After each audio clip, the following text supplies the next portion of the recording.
Hi guys, it's Amy and you who found Amy Loves Crochet. I want to thank you so much for clicking on any of my videos. It really means so much to me that you want to come by and see what I've been working on. My intentions are just to inspire or motivate you by something that you've seen that I've worked on. Maybe I'm using a yarn that's in my stash I wasn't sure what to do with. I came up with this, project, and so maybe that'll help you or motivate you to use what's in your stash. What's on my dress mannequin here is a Fia shawl that is by Annie Design Crochet. I love a lot of her patterns, and I've made this one more than once. And you can see it here worked up in this beautiful different purples. All these were in a mini kit from Wonderland Yarns. And 5 Million Kisses, I think, is the colorway. And then Cheshire Cat, I don't know, they name their yarns in such a way. Marianne is the base, is what they call the base, that's 85% merino and 15% nylon. So I'm not sure if the Cheshire Cat, it's also fingering weight yarn, but I don't know if maybe it has a different base to it. And then I think 5 Million Kisses is the name of the colorway. Anyway, what I am here to talk about today is this shawl that I made with my Apothefaery Yarns. Apothefaery she's got it twisted into Apothefaery Yarns is her name, and she works with lots of different luxurious fibers, and she does all her own dyeing and so forth. And so I've seen her at a couple of different events, and the yarn that I was working with, they don't have colorways. She doesn't name her colorway. And so as you'll see here by this label, it is called Linen Merino High Twist. And I'll flip this over here so you can see it's 90-10. And it's a little bit shorter at 398 yards. Usually with 100-gram skeins of fingering weight, we're used to 400, 425.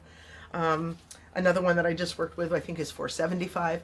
So coming up with a fingering weight skein that's only 398 yards, I guess that gives the linen, there's a little more weight to the linen, which absolutely makes sense because my project is very heavy. What I wanted to do was, again, this is fingering weight yarn, but I wanted to hold it together. The colors that I had are this kind of maroonish color, and you can see the linen all the way through it. It continued to be, ever present, which really gives the yarn a different look than what I'm used to. There was also this green color that comes shades in and out, or tones in and out, I guess you can say, all the different green colorways here. And then there was a mix that I thought went really well to go with both of those. So I'll hold that in a little bit closer. And I sort of wish at the end of my project, or probably like in the beginning or the middle, somewhere in the project, I had wished that this was maybe all just that light color, just that sort of yellowish, beigeish, whatever kind of colors that is. Because when you are holding a variegated next to a solid and they share a color, like the same green is in this variegated one, you sort of lose something there. And so it did not come out quite as apparent as I wanted it to. And so what I wanted to do was hold two strands together and work it like a DK weight yarn, which is what I did.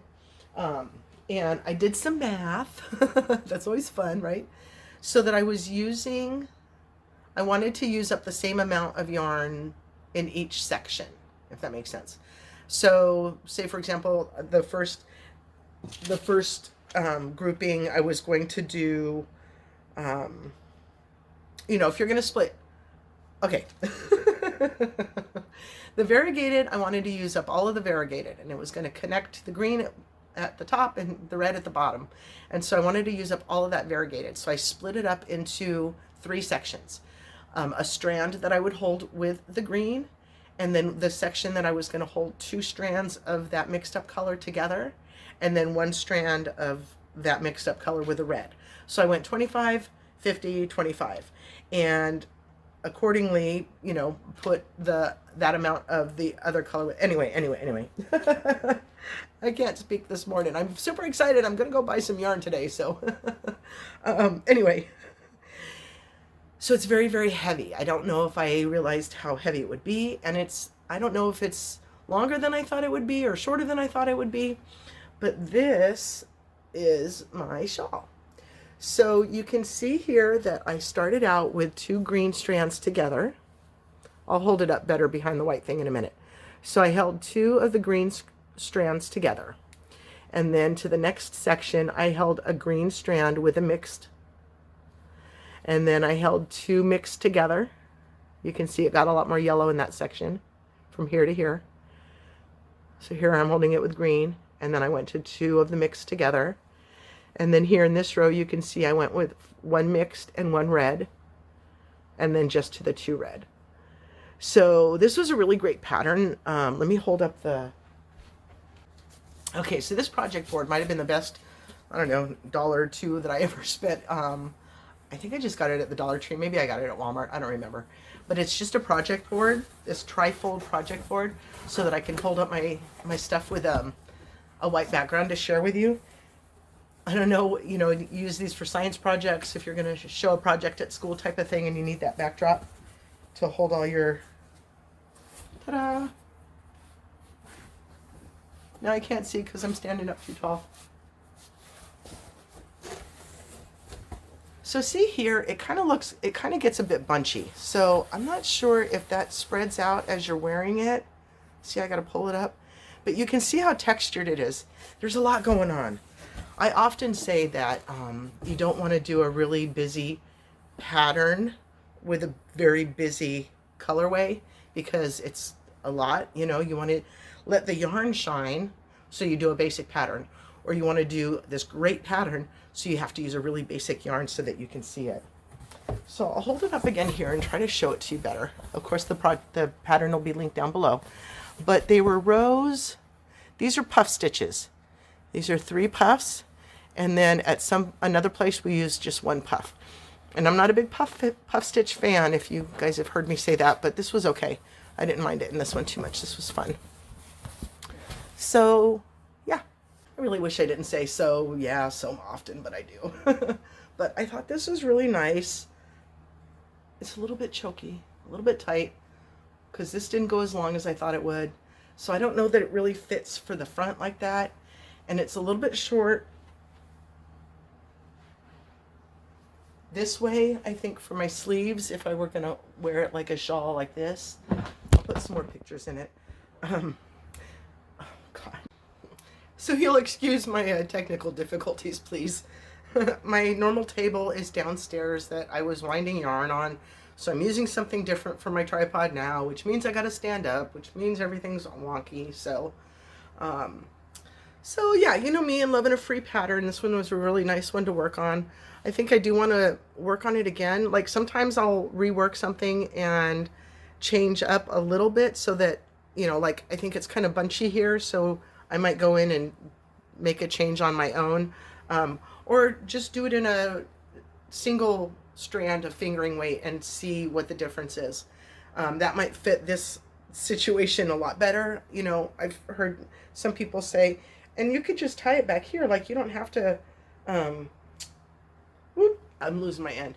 Like usually I bring the sides back around like this, but you can just tie it and leave it back there. And I hear, you know, some of my viewers say they're a bigger gal. So, you know, having it quite larger, I think, than normal on my front here, that could be a good thing for some of you all. Yeah, so, oh, there it is again. We could play a drinking game with this, right? I'm feeling awkward and I'm walking around a lot. So I apologize for that. But so I really, I wanted to use this yarn for a while. I bought it last year, I think in April, maybe. No, I don't remember when I saw her, which event I saw her at. I remember it because I had to drive. I think it was in Camdenton. And so I was really excited to buy this yarn because it had the linen in it. It was one that I had not dealt with linen. I had not worked with linen before.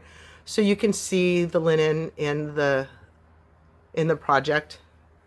It lets me know that it's something different that I'm not used to working with. So it was really good yarn, though. It didn't split. I didn't have any problems with that at all. But yeah, it's just kind of heavy. So I don't know if that would hinder some of you into, you know, from keep you from making it. Would I do the colors in different order? I don't know. I kind of like the way I was kind of trying to create an ombre, not an ombre, a gradient, I guess, that type of thing. So I think it's pretty. I think it's pretty. And again, it was a fun pattern. I would do it again for sure. So, all right, guys, I am headed out now to the bead place. I think I mentioned it's their birthday celebration, and this was my birthday month. So, oh, that's what I was going to share with you. So, so they're going to have an event today, so I'm going to go and allow myself to buy a birthday yarn. Punch card, free yarn come in. Okay, I know I said all that before. And then I'm also going to check out Weave and Wobble. I have been there once on the first yarn crawl, and then on the next yarn crawl, the next year's yarn crawl, they were closed before. No, I didn't go on the yarn crawl day. I made my own yarn crawl because I couldn't make it on the yarn crawl weekend, and so I went on my own, and they're only open like 10 to 2, I think, on Saturday. So I missed that window. So I'm going to make sure to go and check them out today because I haven't seen them in a couple of years, and we'll see. I can't remember, what did I buy there? Ooh, I bought one of my most favorite. I bought a really really pretty skeiny yarn there. So we'll go and see what they might have now. So yeah, so, and I sew too many sews in that conversation. And so we went to dinner the other night for my birthday, and there's a restaurant that we went to that we were at the night that a couple of weeks ago we had some really bad tornadoes in the area, and we were there for dinner, and then later that evening is when the really bad winds, and I don't know if it was technically a tornado there, but anyway, we went back. We jumped back on that horse. We went back to that sushi restaurant. It's a sushi and hibachi restaurant. So if you know, they do the cutting and cooking and everything right there in front of you. And so we were in the other room eating sushi, but there's a doorway that separates the two areas. And so we happened to get this little sneak peek of the entertainment that they had over at the hibachi side without telling them it was my birthday. I got to enjoy the dragon. So I hope you enjoyed a little bit. This lady kept standing in the way. So, all right, that's what I got for you today. I hope you've been well. I hope you're going to have a wonderfully blessed day. And I hope you'll come back and see me again. Thank you so much for your time. Bye-bye.